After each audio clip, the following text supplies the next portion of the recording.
At my husband's birthday dinner that I paid for, he raised a glass to his work wife and called her his biggest support. Then he gave me a gift bag with a t-shirt that said, "Divorced and free." Everyone laughed. She leaned over and kissed his cheek. I just sat there, my face burning. I paid for my own humiliation. Then I walked out. 5 minutes later, 87 missed calls. "Before we eat this incredible meal my wife paid for," Logan announced, raising his champagne at the birthday dinner I'd spent 3 months planning, "I need to thank the woman who really supports me." My hand froze on my water glass. $8,000. That's what this night cost me. "Natalie Brooks," he continued, gesturing to his coworker in the red dress, "my work wife and the person who truly understands me." The room applauded. Then he turned to me with a gift bag, that smile I'd once loved now sharp as glass. And for my actual wife, something special. The t-shirt said "Divorced and free." Everyone laughed except me. But that was tonight. This morning, 12 hours earlier, I'd been a different person. A woman who still believed her sacrifices meant something. Before we go further, thank you for reading stories that reveal the real cost of silence. If you believe women deserve financial freedom and respect, subscribe. It's free and empowers others to reclaim their worth. The alarm had gone off at 5 a.m. like always. Logan needed his smoothie ready by 7:15, exactly 10 minutes before he left for work. The protein powder alone cost $60, imported from New Zealand because the regular kind tasted cheap. I measured it carefully, knowing we had maybe 3 servings left and payday was still 4 days away. My banking app showed $47 to last until then. While the blender whirred, I checked his shirts. 5 designer button-downs hung in order of the week, each one costing more than my monthly therapy copay I'd canceled 6 months ago. Tuesday's shirt had a wrinkle near the collar. Logan would notice. He always noticed imperfections in everything except himself. The iron hissed as I pressed the fabric, remembering my easel gathering dust in the garage. These hands used to hold paintbrushes at dawn, creating landscapes I'd sell at farmers markets for grocery money. Now they smoothed out wrinkles in $200 shirts for a man who hadn't said thank you in months. "Don't forget the MCT oil," Logan had reminded me last night as if I'd ever forgotten. $28 a bottle for oil that supposedly optimized his brain function. I wondered what it would optimize for someone who spent their mornings actually thinking. By the time I reached my office, a medical billing company where I processed insurance claims for 8 hours straight, my stomach was already growling. The break room smelled like Linda's leftover Chinese food, making my hunger worse. At noon, I stood in line at the cafe downstairs, calculating. $6 for a salad. That would leave $41 for gas, any emergencies, and whatever else came up before Friday. The card reader beeped. That sound. Not approved, not denied, but that special beep that means insufficient funds. The cashier, a kid maybe 19, tried again. Same beep. "Maybe try another card?" she suggested quietly, but not quietly enough. Behind me, 2 women from accounting exchanged looks. The kind that said they knew exactly why my card was declining. "Oh, I just grabbed the wrong card," I said, my face burning. I'll come back." In the bathroom stall, I ate stale crackers from my desk drawer, the kind they give you with soup that I'd been saving for emergencies. My phone buzzed with a text from Logan. "Client dinner tonight at Morton's. Don't wait up." Morton's, where appetizers cost $30. Where he'd order wine that cost more than our weekly grocery budget. Where the bill would go on his corporate card while mine got declined buying lettuce. I texted back, "We need groceries. Can you transfer some money?" His response came 20 minutes later. "Can't right now, in a meeting. We'll figure it out this weekend." This weekend. Always this weekend. This weekend, when he'd suddenly remember an urgent golf game or a networking event or another excuse to avoid looking at our finances. My finances, really, since I paid for everything while he saved. Saturday arrived with Emma's wedding dress fitting. My sister stood on the platform, glowing in silk and lace, while Marcus, her fiancé, surprised her with the exact Vera Wang dress she'd been dreaming about but said was too expensive. "You deserve everything," he told her, and meant it. I twisted my bare ring finger under the fluorescent lights. Emma noticed, of course. Sisters always notice. "Where's Grandma's ring?" she asked during a break. "The one with the sapphires?" "Getting it resized," I lied. The ring had been gone for 3 weeks, Sold to a pawn shop to cover Logan's car insurance. He'd forgotten to pay it, and letting it lapse would look bad to his firm. Emma studied my face. Avery, are you okay? Really okay. Logan's birthday is tomorrow, I said, changing the subject. Big party at La Bernardine. Fancy. How many people? 25. Her eyebrows rose. That's going to cost a fortune. $8,000 to be exact. Money I didn't have. Money I'd pulled from my emergency fund, the last safety net I had. But Logan had insisted.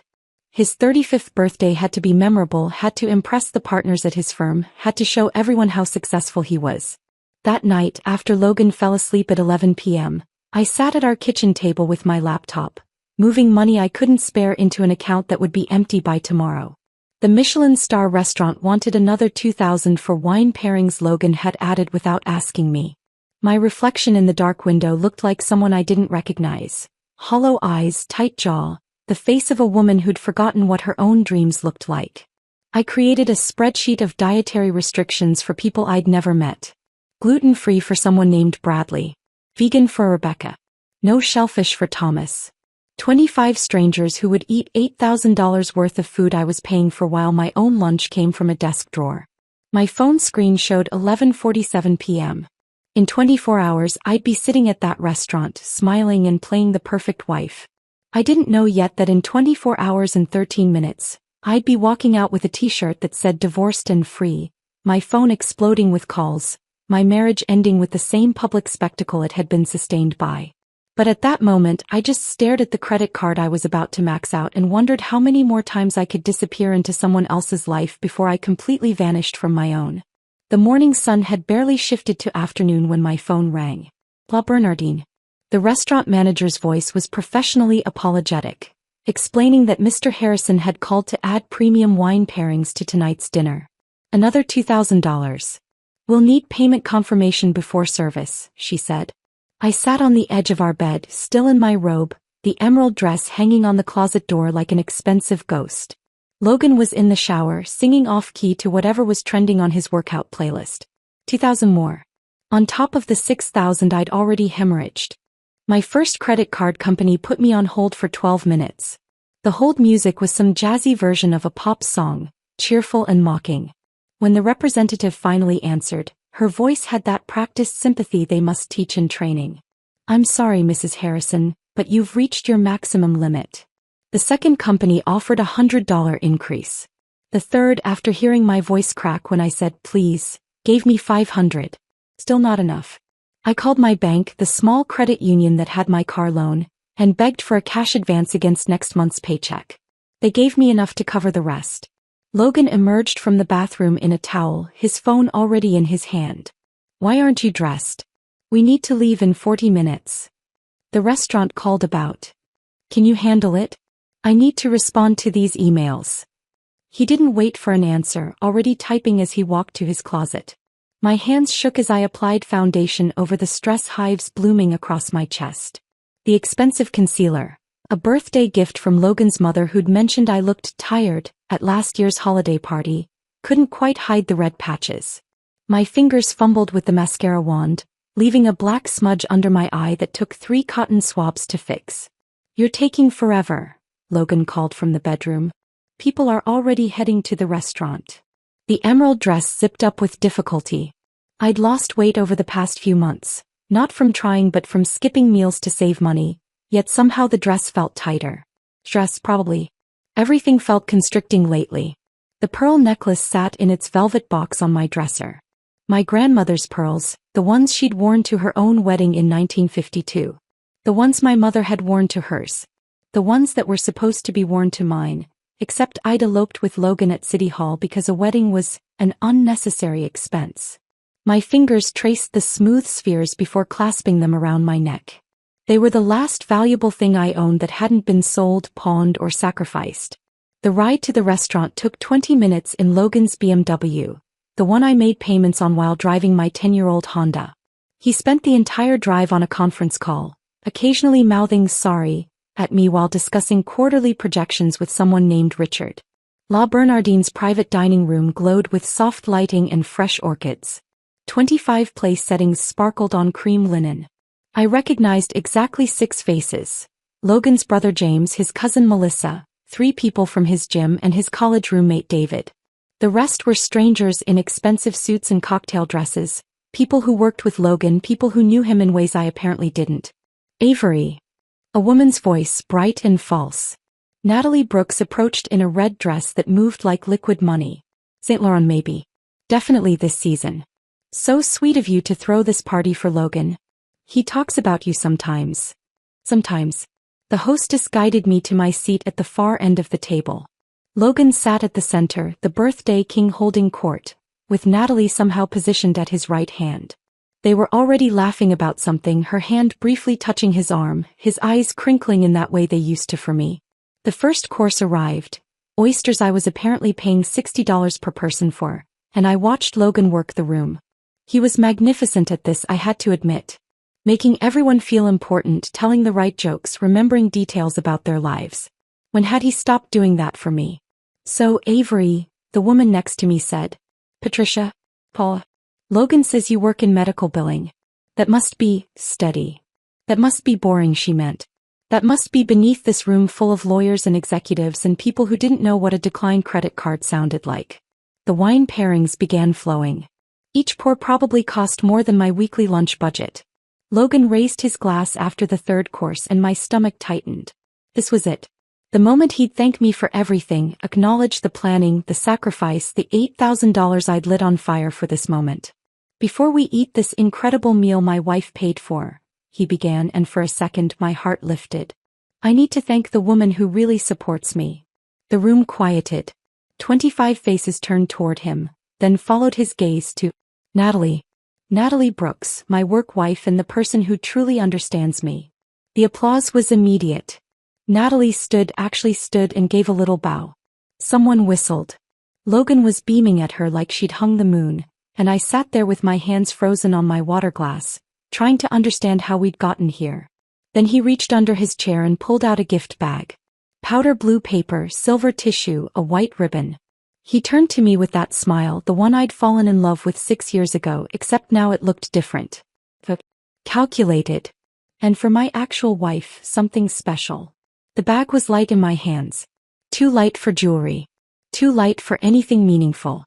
I pulled out the tissue paper and there it was. Black fabric. White letters.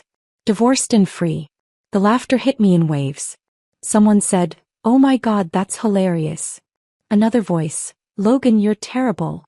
Camera phones appeared. The flash from someone's photo made me blink. Then Natalie leaned over and kissed Logan's cheek. Slow. Deliberate.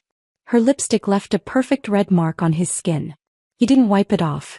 I folded the shirt with the same precision I'd used to fold his laundry that morning. Placed it carefully on the table next to my untouched plate. My voice came out steadier than I felt. "Excuse me. I need to use the restroom." But I turned left instead of right. The hostess stand was empty for a moment, the staff busy with service. I waited, my grandmother's pearls tight against my throat, until someone appeared. The Harrison party. I need to handle the bill. Of course, Mrs. Harrison. $8,347. That's what 3 months of planning, a lifetime of sacrifice, and my entire emergency fund had bought.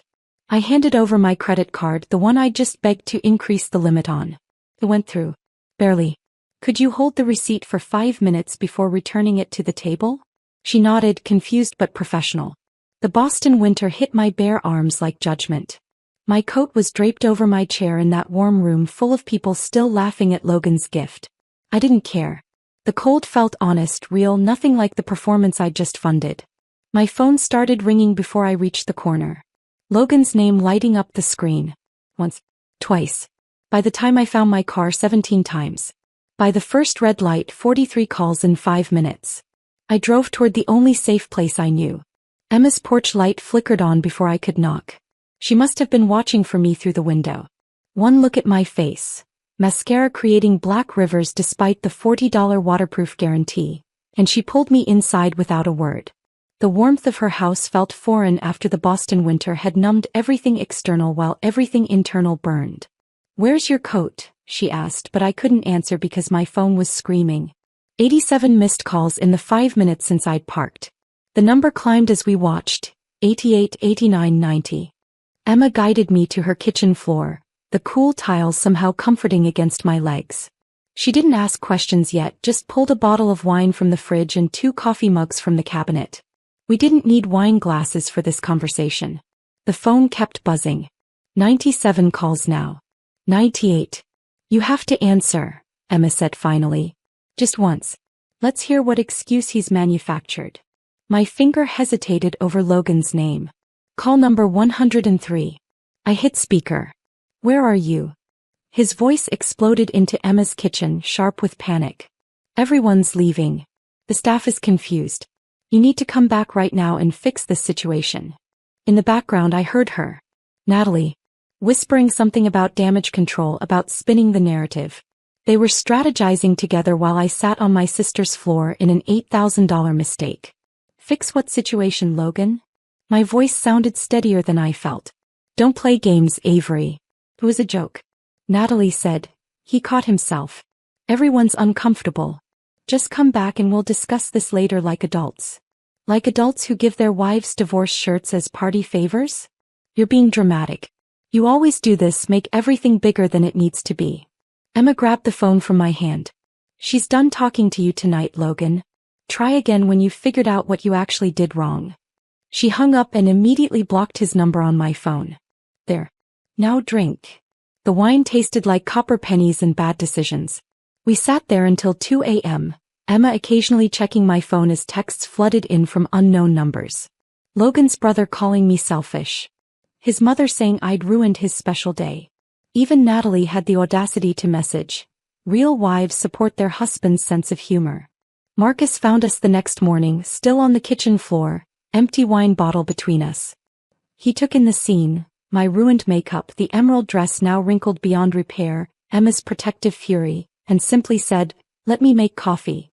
Then we need to talk about your finances." An hour later, my entire financial life was spread across their dining table like evidence in a fraud investigation. Marcus had brought home his work laptop and a box of color-coded highlighters. He'd requested 3 years of bank statements, credit card records, even the Venmo transactions I'd forgotten existed. This is going to be hard to see, he warned, uncapping a yellow highlighter. Yellow meant Logan's car payments. $480 monthly for 36 months. Pink showed his clothing purchases. Brooks Brothers, Hugo Boss, Nordstrom. $17,000 in 3 years. Green marked dinners out, always at restaurants I couldn't afford but he insisted were necessary for networking. This one, Marcus pointed to a blue highlighted section. His gym membership. $200 a month for that CrossFit place downtown. You've been paying it for 2 years. He said it was our joint membership. That I could go anytime. Did you ever go? He said I wouldn't fit in there. Marcus's jaw tightened. He pulled out orange for Logan's family expenses. His mother's birthday dinner at the Ritz, $1,200. Christmas gifts for his cousins I'd never met, $3,000. His father's golf club initiation fee, $5,000. I thought we were building something together, I whispered. You were building. He was withdrawing. Marcus turned his laptop screen toward me. While you were paying all this, look at his savings account. $140,000. Accumulated over 3 years while I sold family heirlooms and skipped meals. That's marital property, Emma said, reading over my shoulder. Every penny saved while you paid his expenses. We need Victoria Lawson, Marcus said, already pulling out his phone. Best divorce attorney in Boston. She handled my colleague's case when her husband tried hiding assets. Victoria found everything. 3 hours later, I sat in Victoria Lawson's office on the 15th floor of a building that screamed success. She was nothing like I'd expected. Late 50s, silver hair in a perfect bob, wearing jeans and a blazer like she didn't need to prove anything to anyone. Tell me about the dinner, she said, her Mont Blanc pen poised over a leather journal. I told her everything. The toast to Natalie. The shirt. The public humiliation designed as entertainment. Her pen never stopped moving. Massachusetts recognizes financial abuse in divorce proceedings, Victoria explained. The documentation Marcus compiled shows clear economic exploitation. The birthday dinner? That's emotional abuse with witnesses. 25 witnesses. Her assistant brought coffee in real china cups. Will file Monday. Request exclusive occupancy of your apartment since it's in your name. Freeze joint assets. Demand full financial disclosure. What about his savings? Marital property. Every dollar saved while you covered expenses is subject to equitable distribution. She smiled, sharp as winter. Men like Logan always think they're smarter than the system. They're usually wrong. I signed the retainer with hands that didn't shake. For the first time in years, I was spending money on something that would actually protect me. That night in Emma's guest room, I slept like I'd been drugged. 14 hours straight, no dreams, no anxiety, just unconsciousness. When I woke, afternoon sun slanted through curtains I didn't recognize, and for a moment I forgot why I was there. The emerald dress hung on the closet door, cleaned and pressed. Emma's note was pinned to it, for when you're ready to decide what to do with it. Burn it, sell it, or wear it like armor. Your choice now. I spent that evening doing something I'd avoided for years, reading our text history with clear eyes. The patterns jumped out like neon signs. Can't make dinner work thing came up. Don't wait. Need you to handle the bills this month. Big investment opportunity one can't miss. Your sister's wedding sounds boring. I'll skip it. Natalie says you should wear something more professional to company events. Natalie. Her name appeared in his texts more than mine did. Natalie thinks. Natalie says. Natalie suggested. My phone, finally unblocked, showed 243 missed calls from Logan. Plus 18 voicemails I'd never listened to. Sometimes the best response to someone screaming for your attention is silence. I was learning that now, 3 years too late but hopefully not too far gone to save. The silence I'd chosen as my response lasted exactly until Monday morning at 6:47 a.m. That's when Logan discovered a new strategy, recruiting his army. His mother's voicemail came first, her cultured Connecticut accent dripping disappointment. Avery, I'm shocked by your behavior. Logan called me in tears. Actual tears. To abandon him at his birthday celebration over a harmless joke? This isn't the daughter-in-law I thought I knew. Marriage requires forgiveness, dear. Call him. I played it for Victoria over the phone while making breakfast at Emma's kitchen table. She laughed, actually laughed. Save everything. Harassment from his family helps our case. By noon the messages had evolved. Logan's brother James, the investment banker who'd once told me I was lucky Logan chose someone so ordinary, sent a text novel about maturity and overreactions. 3 of his coworkers reached out through LinkedIn of all places, suggesting I didn't understand office culture and professional humor. Each message got screenshotted, filed, forwarded to Victoria's paralegal who was building something she called the harassment folder. Logan himself cycled through emotions like a broken washing machine. His 7 a.m. voicemail, angry, demanding I return his calls immediately. The 10 a.m. one, bewildered, asking what he'd done that was so terrible. By 2 p.m., tears, actual sniffling about how he couldn't focus at work, how everyone kept asking where I was. You're destroying us over nothing, he said in message number 17. Natalie thinks you're having some kind of breakdown. Natalie. Always Natalie. Her message came at 2 a.m. Tuesday morning. I was awake, staring at Emma's guest room ceiling, when my phone lit up with an Instagram notification. A message request from Natalie Brooks and Ung. It started with fake concern. Hi Avery, I wanted to reach out woman to woman. Then it shifted, revealed its teeth. I understand you're hurt, but you need to understand that Logan is going places. He needs a partner who can match his ambition. Someone who understands that success requires sacrifice and a sense of humor. Your insecurity has been holding him back for months. We've talked about it extensively. We've talked about it. The birthday dinner was supposed to be lighthearted, a way to break the tension everyone feels when you're around. You make people uncomfortable with your intensity about money. A real wife would have laughed, shown she was confident enough to take a joke. Instead, you proved exactly what Logan's been saying. You're not equipped for his world. She signed off with, I hope you get the help you clearly need. I read it 3 times, each word a small knife. Then I forwarded it to Victoria with the subject line, Evidence of affair? Victoria called immediately despite the hour. This is gold. She's admitting to private conversations about your marriage, undermining you to your husband, orchestrating public humiliation. Print this. Back it up. This woman just handed us a gift. Wednesday morning I needed to move my body or I'd implode. The YMCA on Huntington Avenue cost $35 a month compared to Logan's $200 CrossFit membership. He'd called it embarrassing, where people who've given up go to pretend they're exercising. The treadmill faced a wall of mirrors. For the first time in years I really looked at myself running. Not critiquing, not comparing to the Instagram perfect women at Logan's gym, just observing.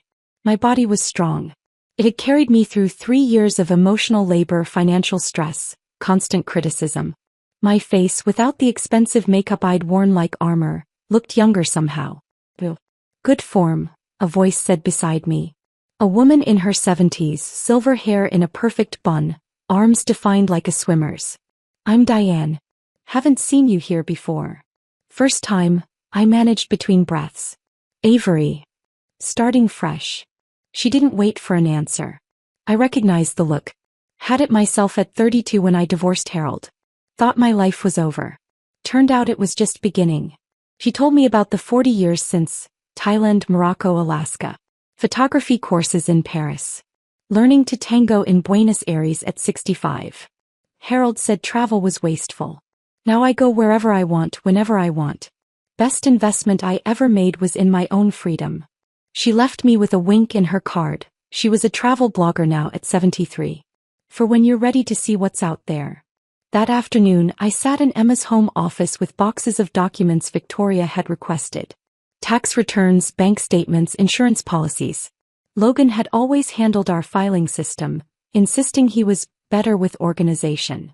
What I found in a folder labeled investments made my stomach drop. An account I'd never seen. Opened 2 years ago at a bank we didn't use. The statements showed automatic deposits from Logan's checking. The account I thought was for our joint expenses. $89,000 accumulated while I'd been selling my grandmother's jewelry, skipping lunches, anxiety shopping in dollar stores for groceries. The most recent transaction was dated 1 week before his birthday dinner. $3,000 transferred out. Description, NB gift. Natalie Brooks. He'd given her $3,000 while I was begging credit card companies to raise my limits for his party. I called Victoria immediately. Can you come to the office? Bring everything. An hour later, I sat in her conference room while she and her paralegal went through the statements with the excitement of archaeologists finding buried treasure. This changes everything, Victoria said. He's been deliberately hiding assets while watching you go into debt. The transfer to Natalie? Either he's paying her for something, or it's proof of an inappropriate relationship. Either way, it's financial infidelity on top of everything else. Logan called while we were documenting everything. Victoria grabbed my phone. Let me. She put it on speaker. Mr. Harrison, this is Victoria Lawson, Mrs. Harrison's attorney. All communication needs to go through legal channels now. Her attorney. Are you serious, Avery? Over a joke. Mr. Harrison, I'm advising you to get counsel. You'll be served with papers shortly. This is insane. Avery, please. Victoria hung up. That's the last time you'll hear his voice without a lawyer present. I promise you that. That evening I sat with Emma and Marcus showing them the hidden account statements. Marcus whistled low. He played you for a fool while building his safety net. Built it with my money essentially, I said, surprised by how steady my voice sounded. While I was paying all his expenses, he was saving every penny. Emma reached over and squeezed my hand. Not anymore. My phone showed 57 new messages from Logan's various flying monkeys. His mother, brother, cousins I'd met once, friends who'd laughed at the birthday dinner. All singing the same song about overreactions, misunderstandings, simple jokes taken too far. But mixed in were other messages. Women who'd heard about what happened through the Boston Gossip Network. They shared their own stories. Husbands who'd humiliated them publicly, partners who'd drained them financially. The slow recognition that love shouldn't cost everything you have. One message stood out from a number I didn't recognize. I was at the dinner. What he did was cruel. You deserve better. We all knew it was wrong, but nobody spoke up. I'm sorry. That anonymous message from someone at the dinner stayed with me through the night. Someone had seen the cruelty and recognized it, even if they'd stayed silent. It made what came next feel less like revenge and more like justice. Victoria called Thursday morning with barely contained glee. Tomorrow at 10 a.m. The weekly partner meeting at his firm. Everyone will be there. You're sure about this? Public humiliation deserves a public response. Besides, Massachusetts law requires personal service. We're just ensuring it happens at an opportune moment. The process server Victoria hired looked like everyone's grandmother. Gray hair and soft curls, cardigan with cat buttons, the kind of face that got waved through security without question. Her name was Dorothy and she'd been doing this for 30 years. Don't worry, honey, Dorothy told me over the phone. I've served papers to bigger fish than your husband. They all react the same way, like they never thought consequences would find them. I couldn't sleep Thursday night, knowing what would happen in the morning. At 3 a.m. I gave up and opened my laptop. The cursor blinked at me from a blank page and suddenly words started pouring out. The Real Cost of Love, I typed as the title. Then I wrote about the $47 in my checking account while paying for his smoothie ingredients. About my card declining on a $6 salad while he ate client dinners on the company card. About selling my grandmother's ring to pay his car insurance. About $8,000 for a birthday dinner where I was the punchline. I wrote about financial abuse disguised as partnership. About women who fund their own erasure. About the moment you realize you've been paying someone to diminish you. At 4:47 a.m., I hit publish on the free blogging platform Emma had suggested. I expected maybe she'd read it, maybe Marcus. Send me supportive texts about being brave. By 7 a.m. there were 43 comments. Women sharing their own stories. Credit cards maxed for husbands' hobbies. Inheritances drained for boyfriends' business ventures. Savings emptied for partners' dreams while their own withered. By noon, after Dorothy had done her work, there were 300 comments. The post had been shared 200 times. My phone buzzed with notifications I didn't understand. What was a rest hack? Why were strangers following me? But first, Dorothy's report. He was mid-presentation when I walked in. PowerPoint about quarterly projections still on screen. I announced, divorce papers for Logan Harrison, clear as day. He went white, then red, then tried to say there was a mistake. That's when his colleague pointed out I was holding legal documents, not a birthday telegram. Was she there? Natalie. Sitting 3 seats from him. Went pale as a ghost when I said, divorce. Security escorted me out very politely, but not before everyone got a good look. That office will be talking about this for months. Tuesday evening, 5 days after the birthday dinner, Logan showed up at Emma's house. I saw him through the peephole, suit wrinkled, hair uncombed, holding carnations from the grocery store. The kind that cost $4.99 and come wrapped in cellophane. Emma stood behind me. You don't have to answer. I know. But I opened the door anyway, staying behind the screen. My phone was already recording in my pocket. Avery. His voice cracked on my name. Please. We need to talk. So talk. He launched into what felt like a rehearsed speech. Started with tears, actual tears, about how he'd never meant to hurt me. Shifted to anger about the scene at his office, how I'd humiliated him.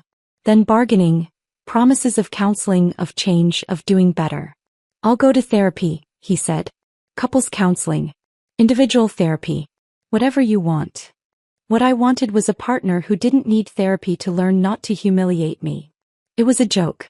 Natalie said. He caught himself, but the damage was done. Natalie said what, Logan? His face shifted through several expressions before landing on defensive. She understands me. He gets my humor, my ambition. You've always been so serious about everything. So worried about money, about appearances. I worried about money because I was funding your entire life while you saved every penny. That's not, I was building our future. In a secret account. With transfers to Natalie. His mouth opened, closed, opened again. You went through my private documents? Our financial documents. For our divorce lawyer. He stepped forward and I stepped back, keeping the screen door between us. Avery, please. Don't do this. You're destroying everything over one bad night. No, Logan. You destroyed everything. I'm just refusing to pay for the cleanup. Emma appeared beside me. You need to leave. No. Or I'm calling the police. He looked between us, his face cycling through manipulation tactics like a slot machine looking for the winning combination. Finally, he placed the carnations on the porch, still in their cellophane wrapper, and walked away. Wednesday morning, Victoria forwarded me an email with the subject line, Christmas came early. Someone had sent my blog post to Logan's HR department. Attached was a note. This describes an employee at your firm. The birthday dinner mentioned involved another employee, Natalie Brooks. Thought you should know about potential workplace inappropriate conduct. By afternoon, Logan's company had launched an investigation. Victoria had a contact there who told her colleagues were suddenly remembering things. Intimate lunches, closed-door meetings, the way Natalie always seemed to know Logan's schedule better than his assistant did. The best part. Victoria said over the phone. They're investigating the $3,000 transfer. If he used any company resources, his work computer, company phone, even company time, to transfer money to a subordinate he's potentially involved with, that's termination worthy. My blog kept growing. 1,000 shares. 2,000. Women reaching out with their stories, lawyers offering advice, financial advisors explaining economic abuse. Someone started a hashtag. #real cost of love. Thursday, a message from an unexpected source. Logan's cousin Melissa, who'd been at the birthday dinner. I should have said something that night. We all knew it was wrong. But Logan's always been the golden boy in the family, and everyone just goes along with whatever he does. I'm sorry. You deserved better. We all knew it and we stayed silent. That's on us. By Friday, a week after the dinner that changed everything, my life had split into before and after. Before, I was invisible, funding someone else's life while mine disappeared. After, I was awake, aware, and finally fighting for myself. Logan had called 347 times total since that night. I'd answered once. The number felt significant somehow. 347 attempts to regain control, 347 failures to understand that some things, once broken, can't be fixed with flowers from the grocery store and promises to change. Victoria called that evening with an update. His lawyer reached out. They want to negotiate. Seems the HR investigation isn't going well for him. What do they want? What they want doesn't matter. What matters is what you're entitled to. And honey, that's a lot more than they want to admit. I sat in Emma's guest room that night, reading through the comments on my blog. Each woman sharing her story of financial manipulation, emotional abuse, public humiliation transformed into private survival. We were building something together. A chorus of voices saying the same thing. We deserve better. We are worth more than the bills we paid and the dreams we funded. The mediation room smelled like leather and disappointment. Victoria's conference room table stretched between two worlds. Logan and his lawyer on one side, Victoria and me on the other. 2 weeks had passed since the birthday dinner, and here we sat determining the price of 3 years of marriage. Logan's lawyer, a man named Richard Steinberg who wore cufflinks worth more than my monthly salary, slid a paper across the table with the confidence of someone who'd never lost. My client is prepared to be generous, he began, his voice smooth as oil. Mrs. Harrison keeps her personal belongings and her debt. Mr. Harrison retains his savings, accumulated through his hard work and financial discipline. Logan actually nodded like this made perfect sense. He was wearing his best suit, the charcoal one I'd bought him for last Christmas with money I didn't have. I earned that money, Logan said, looking directly at me for the first time since we'd entered the room. Every penny came from my salary. Victoria didn't even blink.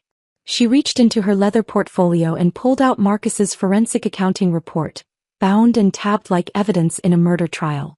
Which, in a way, it was evidence of the murder of my financial security.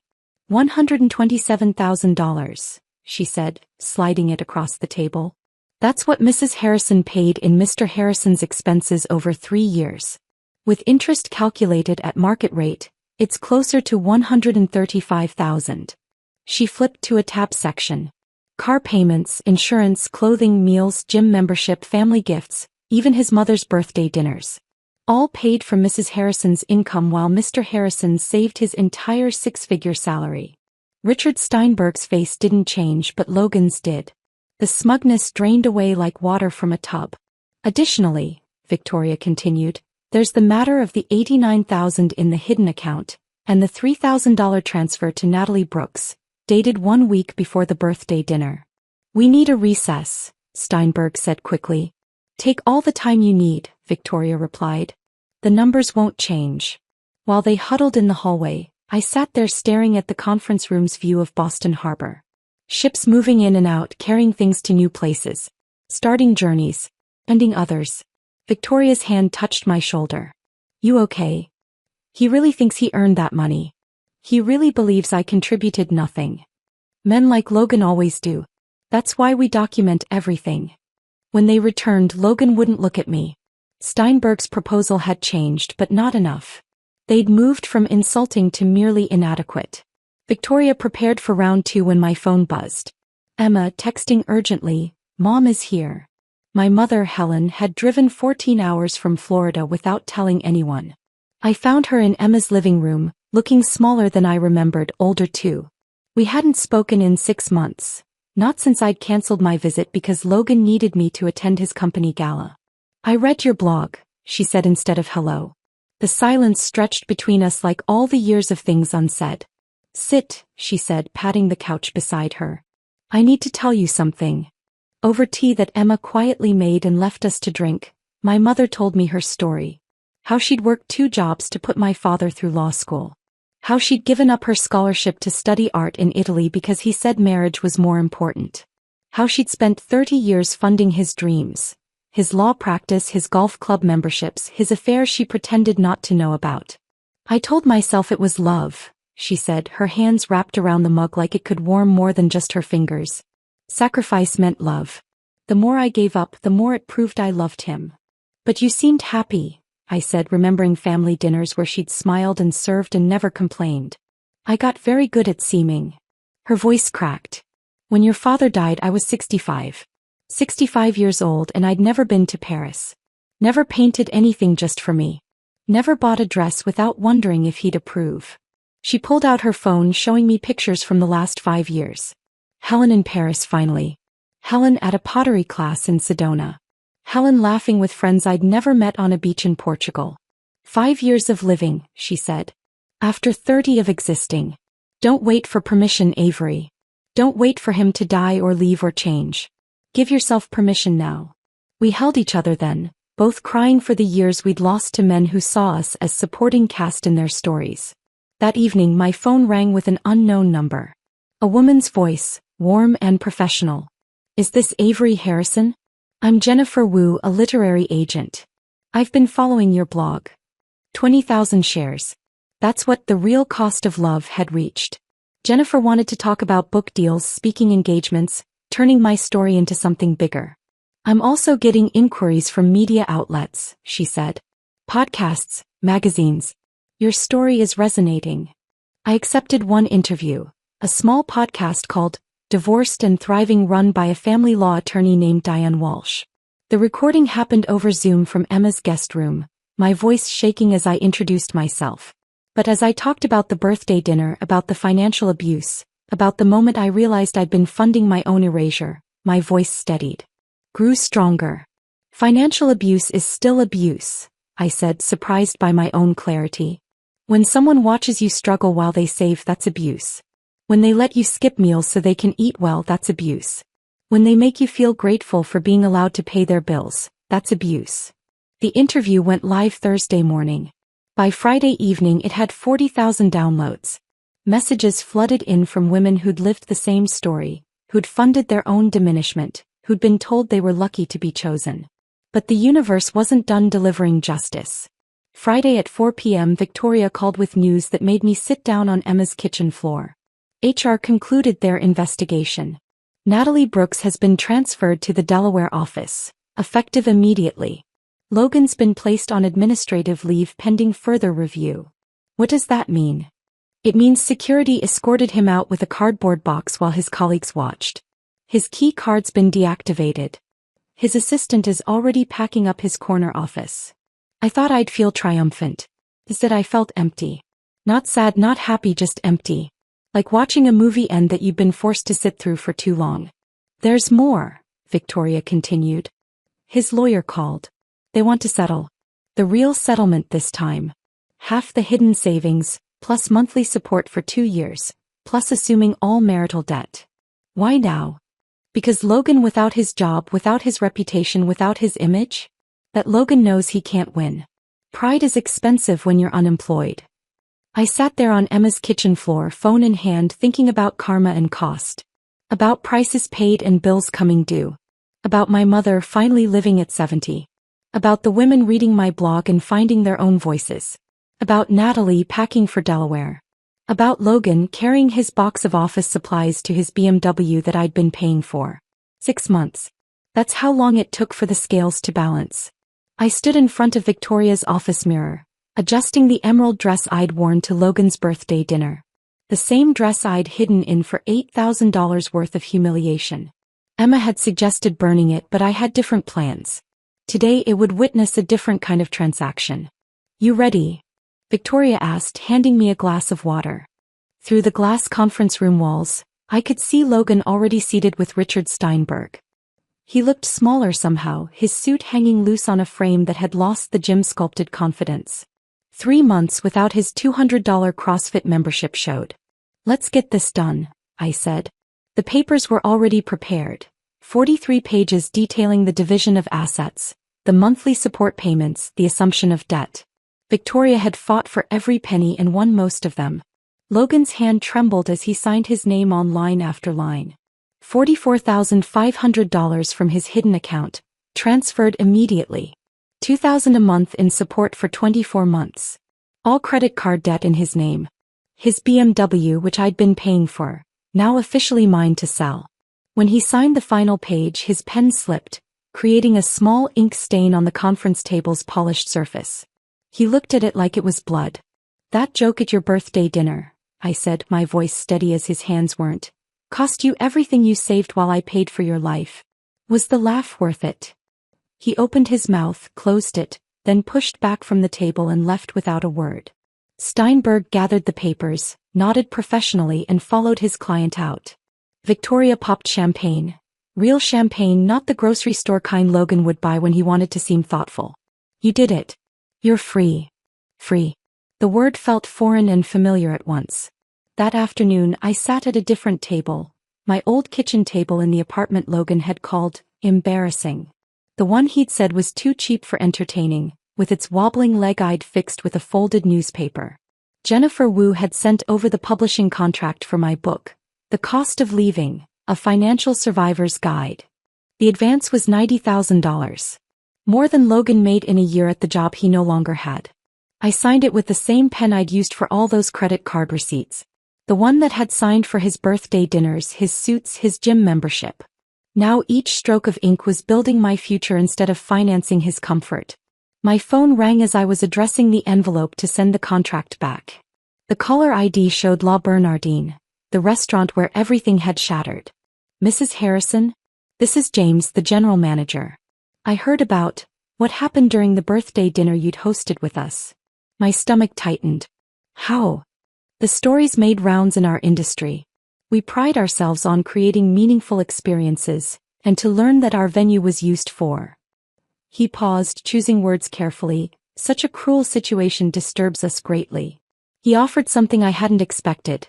A complimentary dinner for my book launch, the same private room, a chance to rewrite the memory. That's very kind, I said, meaning it. But I only invest in experiences that invest in me now. That room, that restaurant, it served its purpose. It taught me what I was worth in his eyes and, more importantly, what I'm worth in mine. I understand completely. Would you allow us to make a donation to a charity of your choice instead? We agreed on a women's financial literacy program. Something good from something awful. 3 weeks later, on a Thursday evening that felt heavier than it should, I heard footsteps on my apartment stairs. Familiar footsteps. The slightly uneven gait Logan had from an old soccer injury he loved telling stories about. I looked through the peephole. He stood there in jeans and a wrinkled t-shirt, looking nothing like the man who'd worn designer suits I'd paid for. His eyes were hollow, shadowed. He'd lost more weight. I opened the door but left the chain on. What do you want, Logan? Can we talk? Please. We have nothing to talk about. Natalie left. The words came out like a confession at gunpoint. The second my money ran out, she transferred back from Delaware. Said I wasn't who she thought I was. Said I didn't have the ambition she'd been attracted to. I said nothing. His pain wasn't mine to soothe anymore. Are you happy? He asked suddenly, his voice raw. Are you happy that you destroyed my life? My career? Everything I built. Everything you built, I repeated, tasting the irony. With whose money, Logan? Whose sacrifices? who skipped meals and sold jewelry and maxed out cards. I made mistakes. You made choices. Now you're experiencing consequences. That's not me destroying your life. That's your life catching up with you. He leaned against the doorframe like he might collapse. I loved you, you know. In my own way. Your way involved publicly humiliating me while I paid for the privilege. That's not love, Logan. That's exploitation with anniversary dinners. So that's it. 3 years and this is how it ends. This is how it ended 6 months ago. You're just now arriving at the conclusion I'd already reached. I started closing the door. Goodbye, Logan. Avery, wait. I closed the door on his words, on his presence, on the whole suffocating history of us. Through the peephole, I watched him stand there for another minute before finally walking away, his shoulders curved inward like parentheses around nothing. My phone buzzed. Emma texting, Diane from your gym called. She wants to take you to lunch tomorrow to celebrate the book deal. Something about travel stories and new beginnings. I texted back a yes, then made myself tea in my small kitchen with its cheap table and wobbling leg. The apartment was quiet except for the radiator's gentle hum. No one asking where their smoothie was. No one complaining about the furniture.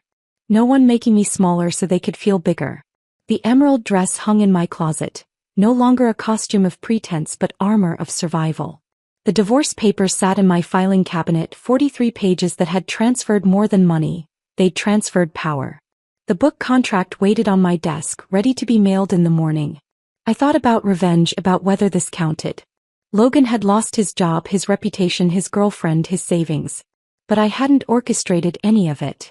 I'd simply stopped paying for the show, and without funding, the performance had collapsed. The real revenge wasn't in what he'd lost. It was in what I'd gained. My voice, through the blog that had helped thousands of women recognize their own exploitation. My story now becoming a book that would help more.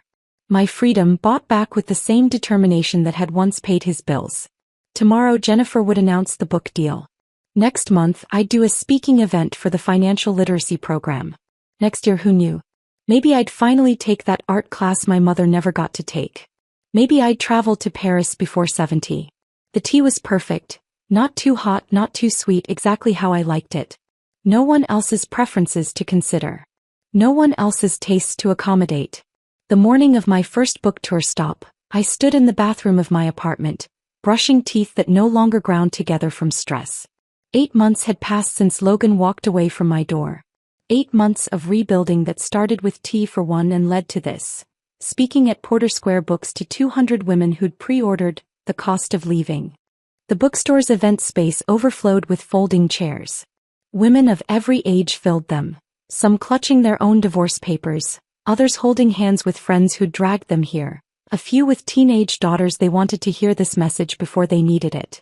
I opened to chapter 3, the birthday dinner chapter, my hands steady on the podium. He handed me a t-shirt that said divorced and free while 50 people laughed. I read, my voice carrying to the back row. I'd paid $8,000 to become the punchline of his joke. No one laughed here. Several women wiped their eyes. After the reading, the line stretched around the store. Each woman had a story. Rebecca showed me bank statements where she'd paid her boyfriend's law school loans while he complained about her cooking. Diane brought screenshots of Venmo requests from an ex who'd itemized their dates but never offered to pay. Margaret, 73, simply pressed my hand and said, 40 years too late for me but not for my granddaughter. We weren't just sharing stories anymore.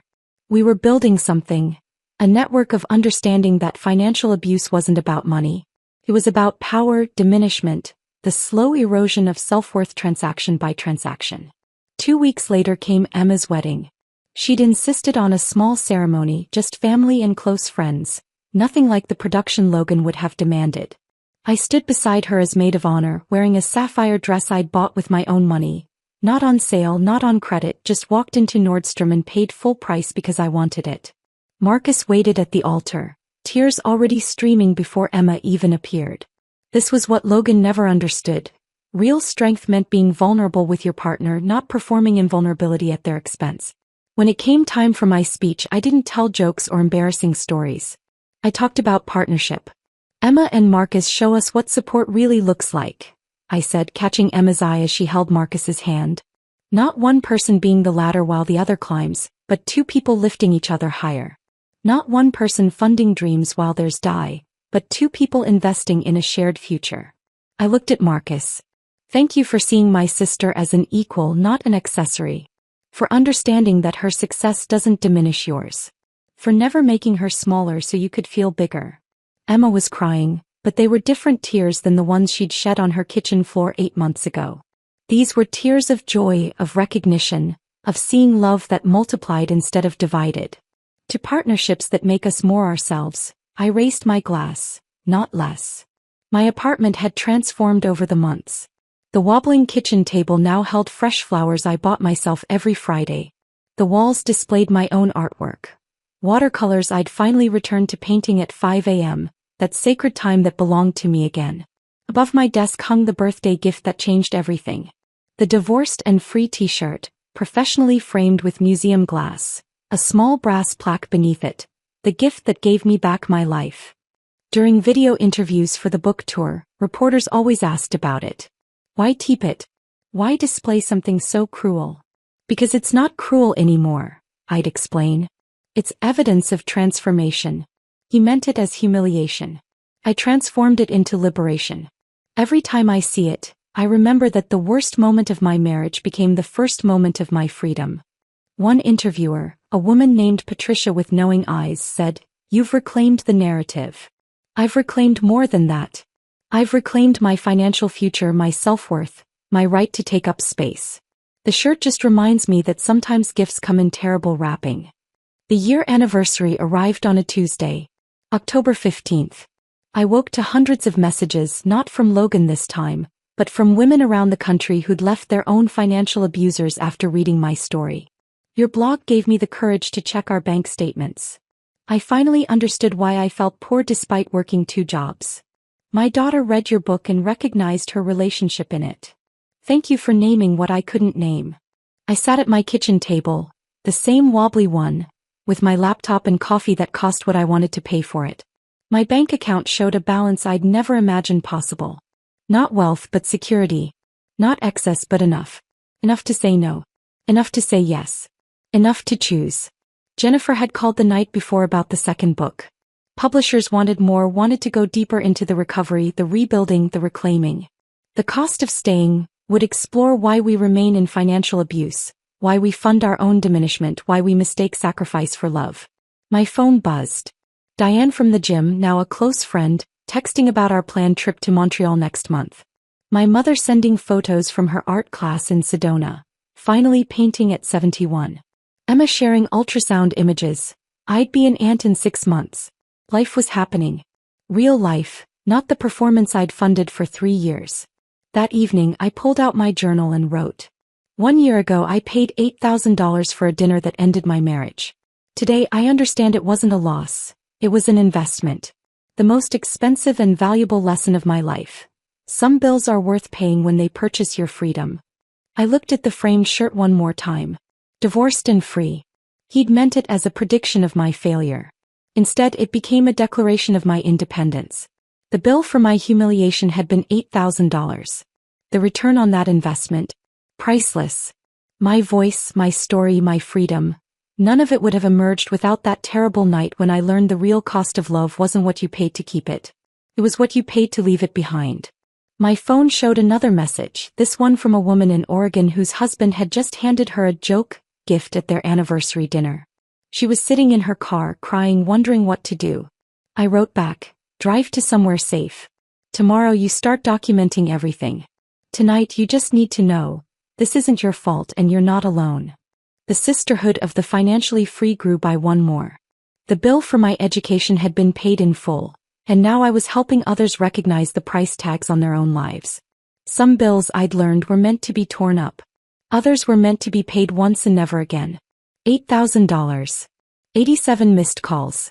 1 t-shirt. 0 regrets. The check had finally, fully, completely cleared. If this story of financial revenge had you cheering for Avery, hit that like button right now. My favorite part was when she walked out of that restaurant after secretly paying the $8,000 bill, leaving Logan to panic about the receipt. What was your favorite moment? Drop it in the comments below. Don't miss more empowering stories like this. Subscribe and hit that notification bell so you never miss an upload.